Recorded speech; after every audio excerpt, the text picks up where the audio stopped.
चलिए स्टार्ट करते हैं हम सॉलिड स्टेट। तो सॉलिड स्टेट को मैं स्टार्ट करता हूँ। तो सबसे पहले मैं आपको बेसिक्स बातें बताता हूँ जो आप लास्ट क्लासेस में पढ़ चुके हैं। तो जैसे आपने पढ़ा होगा लास्ट क्लासेस में मैटर आप 6 to 10 क्लास के बीच में आपने पढ़ा होगा मैटर क्या होता है। तो मैटर वो थिंग्स है जो आपका स्पेस को ऑक्यूपाइड करे और जिसका कोई अपना मास हो। तो नेचर में कोई भी ऐसी चीज़ जिसका अपना एक मास हो और जो स्पेस को ऑक्यूपाइड करे मैटर कहलाता है। तो मैटर को हमने पढ़ा था कि 3 टाइप्स का होता है। इसे हम बोलते थे solid, liquid and gas. Solid, liquid और गैस जो हमने इसके 3 पार्ट पढ़े थे मैटर के, हम किस बेस पे पढ़े थे। तो हम इसे डिफरेंशिएट करते हैं कि किन किन बेसिस पे हम किसे बोलेंगे सॉलिड है, कौन सा लिक्विड है और कौन सा गैस है। जो मैटर की तीनों स्टेट्स हैं सॉलिड, लिक्विड और गैस, ये आपस में इंटरचेंजेबल हैं सारी, एक दूसरे में सब चेंज हो जाती हैं। जैसे सॉलिड लिक्विड में, लिक्विड गैस में और सॉलिड गैस में भी हो सकता है। ये टोटली डिपेंड करती है टेम्परेचर और प्रेशर पे। टेम्परेचर और प्रेशर की डिफरेंट कंडीशंस पे ये आपस में इंटरकन्वर्टेबल हो जाती हैं। तो मेनली हम बात करते हैं किन किन सिचुएशंस में या किन किन कंडीशंस पे हम बताएंगे कि ये सॉलिड है या लिक्विड है या गैस है। तो सबसे पहले बात मैं करता हूँ शेप की।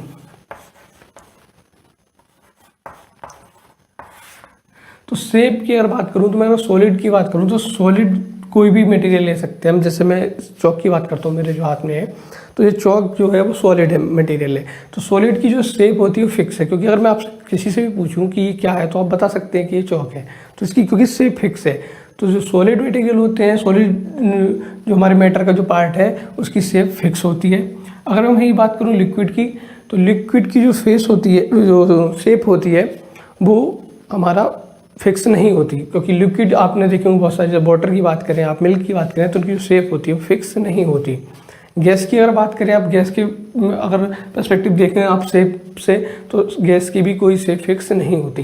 तो और शेप से देखें हम तो सॉलिड की शेप फर्स्ट फिक्स होती है, लिक्विड और गैस की शेप जो है फिक्स नहीं होती। वही बात अगर हम वॉल्यूम की करते हैं, तो वॉल्यूम की अगर बात करें तो सॉलिड का वॉल्यूम तो आप अच्छे से जानते होंगे। वॉल्यूम को हम जैसे पढ़ भी चुके हैं, मैथमेटिक्स में भी जानते हैं हम। लेंथ, विड्थ एंड हाइट को हम वॉल्यूम बोलते हैं। तो जिसकी लेंथ, विड्थ और हाइट आपको नोन हो तो इसका मतलब आपका उसका वॉल्यूम भी नोन है। तो जो हमारा सॉलिड होता है, सॉलिड की जो हमारा वॉल्यूम है वो फिक्स होता है। तो सॉलिड की अगर बात करें तो शेप और वॉल्यूम दोनों फिक्स होते हैं। अगर हम लिक्विड की बात करें तो लिक्विड का जो वॉल्यूम होता है वो फिक्स होता है। जैसे कि आप वाटर लेते हैं, तो आप वाटर किसी भी वेसल में लेते हैं, तो जिस वेसल में आप वाटर ले रहे हैं, तो उस जो वेसल की सिचुएशन है, जो उसकी शेप है, उसको ही गेन कर लेता है जो हम लिक्विड ले रहे हैं। तो लिक्विड की शेप फिक्स नहीं होती, लेकिन वॉल्यूम फिक्स होता है। अगर आपने 1 लीटर मिल्क लिया है, किसी बर्तन में लेंगे आप, तो बर्तन आप चेंज कर लीजिए, अब जो मिल्क है आपका वो 1 लीटर ही रहेगा। मतलब उसका वॉल्यूम जो है वो फिक्स है, वो चेंज नहीं होता। वेसल आप चेंज कर सकते हैं। वहीं गैस की बात करें तो गैस का कोई वॉल्यूम फिक्स नहीं होता, कोई शेप फिक्स नहीं होती। जैसे अगर मैं आपसे पूछूं कि आप जिस रूम में बैठे हैं उसमें कितनी गैस है, आप नहीं बता सकते। उसका वॉल्यूम आप कैलकुलेट नहीं कर सकते, नहीं बता सकते, क्योंकि फिक्स नहीं है। शेप भी उसकी फिक्स नहीं है। तो और बात करें आप शेप की बात और वॉल्यूम की बात, तो आप समझ गए होंगे कि सॉलिड, लिक्विड, गैस में आप कैसे डिफरेंशिएट कर सकते हैं। अगर आप देखें कुछ बुक्स में आपने देखा होगा कि सॉलिड को इस टाइप से दिखाते हैं, उसके मॉलिक्यूल्स हैं, पार्टिकल्स या कॉन्स्टिट्यूएंट पार्टिकल्स की बात करें तो सॉलिड्स को ऐसे दिखाते हैं। लिक्विड में जब दिखाते हैं तो कुछ स्पेस के साथ दिखाते हैं, जो उसके मॉलिक्यूल या एटम या पार्टिकल जो भी आप दिखा रहे हैं वो कुछ स्पेस के साथ दिखाते हैं। गैस की बात करें तो आप बहुत ज़्यादा स्पेस दिखा देते हैं, इस टाइप्स का देखा होगा आपने। तो सॉलिड की बात करें तो आप देखेंगे जो इसके जो मॉलिक्यूल के बीच की डिस्टेंस है, इसे बोलते हैं हम इंटरमॉलिक्यूलर डिस्टेंस। तो सॉलिड की केस में इंटरमॉलिक्यूलर डिस्टेंस जो होती है वो काफ़ी कम होती है कंपैरिजन टू लिक्विड के। और गैस के केस में देखें तो गैस के केस में जो इंटरमॉलिक्यूलर डिस्टेंस होती है वो सबसे ज़्यादा होती है। लिक्विड में गैस से थोड़ा कम होती है, सॉलिड में जो इंटरमॉलिक्यूलर डिस्टेंस है वो सबसे कम होती है। वहीं बात करें हम इंटरमॉलिक्यूलर फोर्सेस की, तो इंटरमॉलिक्यूलर फोर्सेस जो होते हैं वो सॉलिड में सबसे ज़्यादा होते हैं, स्ट्रॉन्ग होते हैं, जो फोर्स होता है, जो मॉलिक्यूल्स इंटरमॉलिक्यूलर फोर्सेस होता है वो सबसे ज़्यादा होता है, और इतने ज़्यादा होता है कि जो उसके कंस्टिट्यूएंट जो हमारे एटम्स हैं उन्हें इस प्रकार से वो होल्ड करके रखता है जिससे कि वो अपनी एक फिक्स सिचुएशंस में रहे। वहीं बात करें हम लिक्विड में, तो इंटरमॉलिक्यूलर फोर्स जो होता है एटम्स के बीच में वो सॉलिड की कंपैरिजन कम होता है, जबकि गैसेस के केस में हम बात करें तो और भी ज़्यादा कम होता है।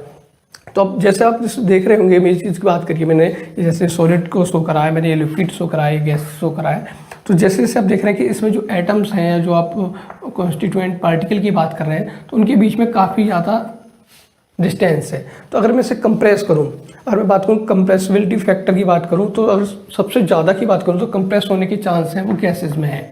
जबकि वहीं आप बात करेंगे जब आप सॉलिड की, तो जो उनके इंटरमॉलिक्यूलर डिस्टेंस है वो काफ़ी कम है, तो इससे हम कंप्रेस कम कर पाएंगे, उससे हम ज़्यादा करेंगे। तो जो कंप्रेसिबिलिटी पावर की बात करेंगे वो सबसे ज़्यादा हमारी जो है वो गैसेस में होगी कंपेरिजन टू लिक्विड और सॉलिड के। सॉलिड में हम कंप्रेस करने की जो हमारी टेंडेंसी होती है बहुत कम होती है। जैसे मैं इस बात करूँ, इस चौक की बात करूँ, तो आप इससे देखेंगे कि सॉलिड है और इससे आप कंप्रेस नहीं कर सकते क्योंकि जो इसके पार्टिकल हैं वो काफ़ी ज़्यादा पास हैं। तो बात हमने कर ली है शेप की, वॉल्यूम की, हमने बात कर ली है इंटरमॉलिक्यूलर जो डिस्टेंस है एटम्स के बीच की, उसकी बात कर ली है, वो सॉलिड में कम होती है, गैसेस में सबसे ज़्यादा होती है। हमने इंटरमॉलिक्यूलर फोर्सेस की बात करी है, वो सबसे ज़्यादा हमारी सॉलिड्स में होती है, गैस में सबसे कम होती है। तो हम इस प्रकार हम और भी ज़्यादा काफ़ी जो हमारे फैक्टर्स हैं जिससे हम डिफरेंशिएट कर सकते हैं सॉलिड, लिक्विड और गैस, तो हम यहाँ से कर सकते हैं। जैसे काइनेटिक एनर्जी की बात करें, एक पर्टिकुलर टेम्परेचर से देखें हम, तो किसी भी एक पर्टिकुलर टेम्परेचर की अगर हम बात कर रहे हैं सॉलिड, लिक्विड और गैस में, तो काइनेटिक एनर्जी जो सबसे ज़्यादा होगी वो हमारे गैसेस के केस में होगी, और जो हमारा सॉलिड है उसके केस में सबसे कम होगी हमारी काइनेटिक एनर्जी। तो इन जो हमारे फैक्टर्स हैं इनके बेस पे हम सॉलिड, गैस और लिक्विड के बारे में हम बता सकते हैं। लेकिन जो हमारी यूनिट है, हम बात कर रहे हैं केवल सॉलिड की। तो जैसे आप मैटर, आपने किसी प्रीवियस क्लास में पढ़ा होगा कि मैटर्स के 3 हम स्टेट्स को पढ़ते हैं, सॉलिड, लिक्विड, गैस। तो अब जैसे जैसे केमिस्ट्री को आगे पढ़ेंगे तो आप पर्टिकुलर एक गैस पोर्शन को पढ़ेंगे, उसे गैसियस स्टेट बोलते हैं। ऐसे ही आप लिक्विड को पढ़ेंगे तो उसे लिक्विड स्टेट बोलते हैं हम, और ऐसे ही सॉलिड को पढ़ेंगे तो सॉलिड स्टेट बोलते हैं। तो जो आपके सिलेबस में है, आपके में लिक्विड नहीं है, गैसेस नहीं है, आपके में ओनली सॉलिड है। अब जो हम स्टडी करेंगे वो बात करेंगे हम केवल सॉलिड स्टेट की। तो सॉलिड स्टेट में भी हमने बात कर ली कि सॉलिड हम किसे बोलेंगे, जिसमें हमारे कॉन्स्टिट्यूएंट पार्टिकल हैं वो बहुत पास पास हों, जिनके बीच इंटरमॉलिक्यूलर डिस्टेंस हो बहुत कम हो, जिसे हम कंप्रेस ना कर पाएँ, जिसमें इंटरमॉलिक्यूलर फोर्सेस स्ट्रॉन्ग हो, जिसकी शेप फिक्स हो, वॉल्यूम फिक्स हो। ऐसे जो हमारे स्टेट होगी मैटर की उसे हम सॉलिड बोलेंगे। लेकिन अब हम सॉलिड को कितने टाइप्स में डिवाइड करते हैं, तो सॉलिड जब हम पढ़ेंगे, सॉलिड स्टेट की बात करें तो हम गैस और लिक्विड की बात नहीं करेंगे। मैंने इंट्रोडक्शन के लिए बता दिया था, क्योंकि हम स्टार्टिंग बात कर रहे थे कि हमने अभी तक कहाँ से पढ़ा है, कितना पढ़ा है। तो जब सॉलिड की बात करते हैं तो सॉलिड भी हमारे जो होते हैं वो 2 टाइप्स के होते हैं। एक होता है हमारा क्रिस्टलाइन और एक होता है हमारा अमोर्फस। क्रिस्टलाइन मतलब जो हमारा अरेंजमेंट है, जो हमने एटम्स की बात की, जो अभी मैं दिखा रहा था कि सॉलिड में पास पास होते हैं, दूर जो भी होते हैं, तो ये जो एटम्स की बात कर रहा हूँ मैं, ये किस टाइप से अरेंज है। अगर इसका अरेंजमेंट एक रेगुलर टाइप से है तो उसे हम क्रिस्टलाइन बोलेंगे, अरेंजमेंट रेगुलर नहीं है तो हम उसे अमोर्फस बोलेंगे। इसके लिए मैं भी अच्छे से बताऊंगा क्योंकि हमारी अब सॉलिड स्टेट यहीं से स्टार्ट होती है। तो एक बार मैं इसे रफ कर देता हूँ, फिर मैं आपको समझाता हूँ कि सॉलिड स्टेट हम कैसे डिफाइन करेंगे कि कौन सा क्रिस्टलाइन है, कौन सा हमारा अमोर्फस है। हाँ तो स्टूडेंट्स, अब बात करते हैं हम सॉलिड की कि हमारे सॉलिड कितने टाइप्स के होते हैं। सॉलिड्स की बात करूँगा तो सॉलिड हमारे 2 टाइप्स के होते हैं। एक बोलते हैं हम क्रिस्टलाइन,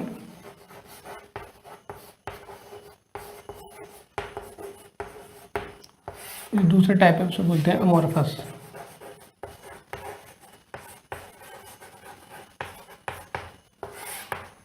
तो क्रिस्टलाइन और अमोर्फस क्या होते हैं मैं बताता हूँ कि जब हमारा जो अरेंजमेंट है एटम्स का, भी मैं जो बता रहा था अभी, एटम्स का जो अरेंजमेंट है वो रेगुलर है और लॉन्ग रेंज तक है, तब हमारे जो सॉलिड होगा उसे हम क्रिस्टलाइन सॉलिड बोलेंगे। अगर जो हमारा अरेंजमेंट है वो रेगुलर नहीं है या लॉन्ग टाइम तक नहीं है तब हम उसे अमोर्फस बोलेंगे। जैसे कि मैं बात बताता हूँ कि जैसे कोई जो मेरे पार्टिकल्स हैं, जो एटम्स हैं, मॉलिक्यूल जो भी बोल रहा हूँ मैं, कॉन्स्टिट्यूएंट पार्टिकल्स बोल रहा हूँ। तो मैंने समझ जैसे ए, फिर बी है, फिर से ए है, फिर से बी है, फिर से ए। तो आप देख रहे हैं कि उसका अरेंजमेंट लॉन्ग रेंज है, ए के बाद मतलब बी आएगा, फिर से ए आएगा, फिर से बी आएगा, फिर से ए आएगा, तो आगे भी ऐसे ही चलता रहेगा। तो अगर अरेंजमेंट इस टाइप का है, रेगुलर है और लॉन्ग रेंज तक है, तब ऐसे हम सॉलिड्स को बोलेंगे क्रिस्टलाइन सॉलिड। जब एमोर्फस को जैसे एटम ए है, फिर से ए आ गया, सपोज बी आ गया, फिर से बी आ गया, फिर से बी आ गया, फिर से बी आ गया, फिर ए आ गया, तो इस टाइप का जो अरेंजमेंट है वो लॉन्ग रेंज नहीं है, मतलब ज़्यादा लंबे टाइम तक नहीं चलेगा सेम अरेंजमेंट। इसमें हम देखते हैं कि अरेंजमेंट हमारा लॉन्ग रेंज है, जैसे A B A B A B इस टाइप से चलेगा। उसमें कुछ नहीं पता कि हमारे 2 बार ए आ जाए, 3 बार बी आ जाए, ऐसा कुछ नहीं है। तो हम बोल सकते हैं पार्टिकल हैं वो हमारे कैसे होने चाहिए, अरेंज होने चाहिए, किसमें, लॉन्ग रेंज में। जबकि हमारे जो एमोर्फस होगा वो लॉन्ग रेंज में जो पार्टिकल होंगे वो अरेंज नहीं होंगे। ठीक है, जैसे कि बात करूँ मैं क्वार्ट्ज एग्जाम्पल की बात करूँ तो क्वार्ट्ज है, NaCl है, डायमंड है, ये सारे एग्जाम्पल हैं हमारे क्रिस्टलाइन सॉलिड के। अगर मैं बात करूँ एमोर्फस सॉलिड की तो सबसे अच्छा एग्जाम्पल हमारे पास ग्लास है, रबर है। तो ये जो एग्जाम्पल है हमारे ग्लास, रबर, ये हमारे एमोर्फस के हैं। तो पहली बात तो हम बात कर रहे थे कि अरेंजमेंट कैसा होना चाहिए, रेगुलर होना चाहिए और लॉन्ग रेंज होना चाहिए। सेकंड की अगर मैं बात करूँ तो इसका जो मेल्टिंग पॉइंट है किसका, क्रिस्टलाइन सॉलिड का, वो हमारा शार्प होता है। एमोर्फस का जो हमारा मेल्टिंग पॉइंट होता है वो रेंज में होता है। किसकी बात कर रहा हूँ, मेल्टिंग पॉइंट की। ये जो भी कुछ मैं इसका डिफरेंस लिख रहा हूँ ये आपको NCERT की बुक में, आप जो भी बुक पढ़ते हैं आपको मिल जाएगा। NCERT के लिए इसलिए बोल रहा हूँ कि अवेलेबल है, नेट पर आप PDF डाउनलोड कर सकते हैं, ज़रूरी नहीं है कि आप उसे खरीदें। तो अगर आपको डिफरेंसेस हर बुक में मिलेंगे तो NCERT में भी देख सकते हैं, वहाँ मिल जाएंगे आपको। तो पहला मैंने बता दिया कि अरेंजमेंट रेगुलर होना चाहिए क्रिस्टलाइन के लिए। एमोर्फस की बात करेंगे रेगुलर नहीं होगा, लॉन्ग टाइम तक नहीं रहेगा। मेल्टिंग पॉइंट की बात करेंगे तो इसका जो होगा वो शार्प होगा। जबकि हम बात करेंगे अगर एमोर्फस के मेल्टिंग पॉइंट की तो वो रेंज में होगा। जैसे मैं बताता हूँ, जैसे मैं NaCl की बात करता हूँ तो NaCl की जब बात करेंगे आप, कैसा क्रिस्टलाइन सॉलिड है, तो अगर आप इसकी बात करेंगे कि इसका मेल्टिंग पॉइंट कितना है तो अप्रोक्सीमेट, जैसे मुझे याद है 801 डिग्री सेंटीग्रेड होता है। जबकि मैं बात करूँ किसकी, एमोर्फस की, जैसे ग्लास की बात करूँ तो ग्लास के अगर जब मेल्टिंग पॉइंट की बात करते हैं तो आपको रेंज में मिलेगा, जैसे एग्जैक्ट नहीं बता सकते। जैसे ये होता है 1400 to 1600 की रेंज में। रेंज का मतलब समझ रहे हैं आप कि शार्प होगा, ये रेंज में होगा। जैसे मैं बात करूँ कि आप अगर जो NaCl है उसे आप मेल्ट करना चाहते हैं तो आपको टेम्परेचर बढ़ाते रहना होगा। कब तक बढ़ाना होगा, जब तक वो टेम्परेचर आपका 801 मतलब 801 ना हो जाए। जैसे ये इतना होगा तब आपका जो NaCl है वो मेल्ट हो जाएगा। जबकि बात आप कर रहे हैं किसी अमोर्फस सॉलिड की, तो आप उसका जब टेम्परेचर बढ़ाएंगे तो आपको एक रेंज नहीं पता, एक एग्जैक्ट नहीं पता है टेम्परेचर जिस पे वो मेल्ट होगा, जैसे कि NaCl का था। तो इधर क्या होगा, जैसे आप ग्लास को मेल्ट करना चाहते हैं तो आपने देखा होगा, ग्लास तो आपने मेल्ट नहीं किया होगा, लेकिन जो आपको चूड़ी बैंगल होता है उसे आप मेल्ट करेंगे, आप हीट देंगे, तो आप जब करते जाएंगे तो आपको देखेंगे एक साथ वो लिक्विड में कन्वर्ट नहीं होता, एक साथ मेल्ट नहीं होता। पहले क्या वो सॉफ्ट हो जाता है, तो सॉफ्ट जब होता है तो वो एक सिचुएशन आ जाती है जब उसका मेल्टिंग पॉइंट आने वाला होता है, लेकिन एग्जैक्ट नहीं है। तो जैसे मैं बता रहा हूँ कि वो आपको मिलेगा 1400 से 1600 तक, तो इस रेंज में वो मेल्ट होगा। तो इसका जो मेल्टिंग पॉइंट होता है एमोर्फस का वो एक रेंज में मिलेगा। इसकी बात करोगे तो इसका आपको शार्प मिलेगा।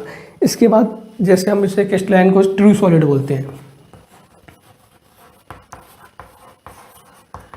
क्योंकि अगर आएगा तो आपको डिफरेंसेस में आएगा। ऐसा अगर डिफरेंसेस में नहीं आता है तो पर्टिकुलर आप क्रिस्टलाइन आता है तो क्रिस्टलाइन के बारे में लिख सकते हैं, एमोर्फस आता है एमोर्फस के बारे में लिख सकते हैं। तो पहला बता दिया मैंने कि रेगुलर अरेंजमेंट होगा और लॉन्ग रेंज होगा। दूसरा है कि हम मेल्टिंग पॉइंट शार्प होंगे, इधर रेंज में होंगे। एग्जाम्पल बता दिए इसके कि इसका रबर, ग्लास। इसकी बात करें तो जैसे NaCl, क्वार्ट्ज और डायमंड और भी आप लिख सकते हैं। इन्हें ट्रू सॉलिड बोलते हैं, जबकि इधर जो हम होते हैं उन्हें बोलते हैं हम क्या, स्यूडो सॉलिड बोलते हैं या सुपर कूल्ड लिक्विड बोलते हैं हम इन्हें। इनकी जो टेंडेंसी होती है एमोर्फस सॉलिड्स की, ये फ्लो करने की होती है। फ्लो करने की टेंडेंसी मतलब जैसे मैं बताऊँ आपको, आपने अपने घर में विंडोज़ देखी हूँ जिसमें आपने ग्लास लगवाया है, तो आप देखेंगे जो विंडोज़ में ग्लास लग रहा है वो ऊपर की साइड में कुछ पतला होता है और नीचे की साइड में देखेंगे आप मोटा हो जाता है वो, जैसे जैसे टाइम गुजरता जाता है।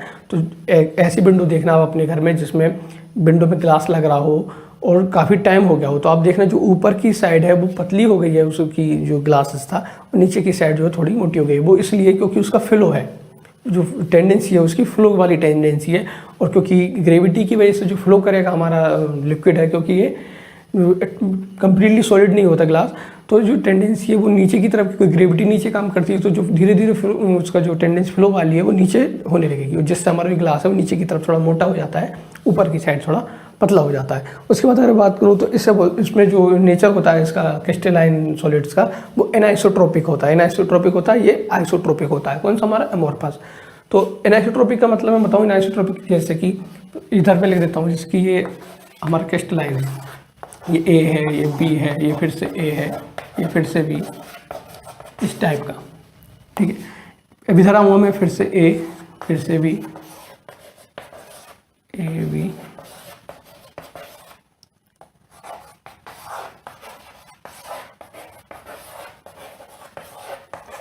तो आप दिख रहे हैं कि जैसे आपने इसका अरेंजमेंट देखा तो आप बता सकते हैं कि हमारा सॉलिड है वो कैसा सॉलिड है? क्रिस्टलाइन सॉलिड है, क्योंकि इसमें अरेंजमेंट आप देख रहे हैं रेगुलर है और लॉन्ग टाइम तक है। इसका आप बता सकते हैं मेल्टिंग पॉइंट जो होगा वो शार्प होगा। इसे जो हम बोलेंगे ट्रू सॉलिड भी बोल सकते हैं। इधर की बात मैं बता ही रहा हूँ कि इसका अपोजिट होगा। बात कर रहा था मैं एनाइसोट्रोपिक इफेक्ट की, तो एनाइसोट्रोपिक इफेक्ट या नेचर जो बोलता हूँ उसका नेचर है वो एनाइसोट्रोपिक नेचर है। तो इसमें जो क्या होगा, कुछ प्रॉपर्टीज़ होती हैं, जैसे हमारा इलेक्ट्रिक कंडक्टिविटी है, थर्मल कंडक्टिविटी है, रिफ्रैक्टिव इंडेक्स है, जो आप फिजिक्स में पढ़ते होंगे। तो जो ऐसी जो प्रॉपर्टीज़ होती हैं वो इसमें जो रहता है हमारा डिफरेंट होती है। किसमें? क्रिस्टलाइन सॉलिड में। इसलिए होती है कि जैसे अपनी सॉलिड की बात कर रहा हूँ मैं, तो अगर इसे मैं इस साइड से देखता हूँ कि अगर मैं इससे जो ऊपर वाली साइड है उसे नीचे साइड में चलता हूँ, तो आप देख रहे हैं कि केवल ए टाइप के एटम आ रहे हैं।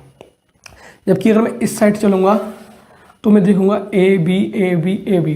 तो अगर कोई भी प्रॉपर्टीज़ पढ़ता हूँ, जैसे कि रिफ्रैक्टिव इंडेक्स पढ़ता हूँ मैं, या थर्मल कंडक्टिविटी पढ़ता हूँ, तो अगर मैं यहाँ से नीचे की साइड जा रहा हूँ तो केवल एक टाइप के एटम आ रहे हैं, केवल ए टाइप के आ रहे हैं। जबकि इस साइड से इस साइड की तरफ चल रहा हूँ तो ए बी टाइप के आ रहे हैं। सपोज मैं इस टाइप की ऐसा कोई साइड ले लेता हूँ, जैसे मैं यहाँ से चल रहा हूँ इस साइड, तो आप देख रहे हैं बी टाइप के आ रहे हैं। तो यहाँ जो बात कर रहे हैं आप प्रॉपर्टीज़ की, वो हर एक डायरेक्शन में अलग अलग है। तो इस वाले जो हमारे प्रॉपर्टीज़ पढ़ रहे हैं, तो ये बोल सकते हैं कि एनाइसोट्रोपिक इन नेचर होते हैं। इसमें जो प्रॉपर्टीज़ होती हैं डिफरेंट होती हैं डिफरेंट डायरेक्शन में।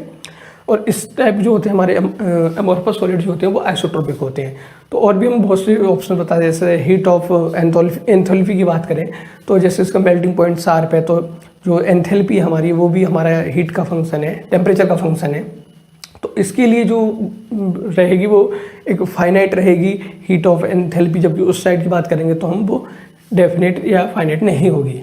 तो और भी हम काफ़ी जो आप देखेंगे उसमें मतलब जो डिफरेंस है क्रिस्टलाइन और एमोर्फस में मिल जाएंगे। लेकिन जो मेनली थे मैं बता दिया आपको कि इसमें लॉन्ग रेंज ऑर्डर होगा, इनका मेल्टिंग पॉइंट शार्प होगा। एग्जाम्पल बता दिए, जैसे NaCl quartz in true solids बोलते हैं, और इनका जो नेचर होता है एनाइसोट्रोपिक नेचर होता है। तो ये आज वीडियो काफ़ी बड़ी होगी, इसलिए मैं इसे यहीं तक बताता हूँ। तो हमने जो आज बात की है एक बार फिर से मैं रिकैप कर देता हूँ। तो हमने बात की कि हमने मैटर पढ़ा था लास्ट क्लासेस में। मैटर की 3 स्टेट होती थी, सॉलिड, लिक्विड और गैस। सॉलिड, लिक्विड, गैस की हमने डिफरेंट प्रॉपर्टीज़ की बात करी। जैसे हमने शेप की बात करी, वॉल्यूम की बात करी, हमने उसकी कंप्रेस करने की जो हमारी प्रोबेबिलिटी थी वो किस में ज़्यादा थी किस में कम थी, ये बात की। इंटरमोलिकुलर डिस्टेंस की बात करी, इंटरमोलिकुलर फोर्सेस की बात करी, किस में ज़्यादा किस में कम है, कौन रिजिड है और किसके एटम्स हमारे पास हैं। तो इससे हम बता सकते हैं कौन हमारा सॉलिड है, कौन हमारा लिक्विड है, कौन हमारा गैसेस है। उसके बाद हम जब केवल हमें सॉलिड पढ़ना है, गैसियस और लिक्विड फेज की बात नहीं करनी है, स्टेट की बात नहीं करनी है, तो हम सॉलिड स्टेट की बात करिए। तो सॉलिड स्टेट में आए तो हम जो सॉलिड था हमारा वो भी हम 2 टाइप्स के पढ़ते हैं, एक एमोर्फस और एक हम पढ़ते हैं क्रिस्टलाइन। सॉलिड के जो हमारा क्रिस्टलाइन सॉलिड है उसकी हमने प्रॉपर्टीज़ पढ़ी, एमोर्फस जो हमारा था उसकी प्रॉपर्टीज़ पढ़ी। आगे हम देखेंगे जो हमारे सिलेबस में है वो एमोर्फस के बारे में ज़्यादा नहीं है। तो एमोर्फस के बारे में हम इतने कहा भी था कि एमोर्फस की क्या क्या प्रॉपर्टीज़ होती हैं। अब जो हमारे सॉलिड जो हमने पढ़ रहे थे उसमें भी सॉलिड में भी हम क्रिस्टलाइन पढ़ रहे थे, तो क्रिस्टलाइन की हमने प्रॉपर्टीज़ पढ़ ली कि ये इस टाइप्स का होता है। अब जो क्रिस्टलाइन है, अब जो क्रिस्टल है हमारे सॉलिड के, वो कितने टाइप्स के होते हैं, उनकी शेप क्या होती है, ये समझना बेहद ज़रूरी है। और इसके समझने के लिए आपका 3D विजुलाइजेशन बहुत अच्छा होना चाहिए। जिसका जितना अच्छा आप 3D विजुलाइज कर सकते हैं, 3D इमेजिनेशन कर सकते हैं, उतना ज़्यादा अच्छा आपको सॉलिड स्टेट आने वाला है। तो जो अगला चैप्टर, अगला जो मैं वीडियो आपको बनाऊंगा, तो उसमें आपको मैं बताऊंगा कि जो इसके क्रिस्टल हैं वो किस टाइप्स के होते हैं, कितने होते हैं, कैसे आपको सीखना है, आपको रटना नहीं है, समझने की कोशिश ज़्यादा करनी है। तो नेक्स्ट वीडियो में मिलते हैं, बात करते हैं हम इससे आगे की।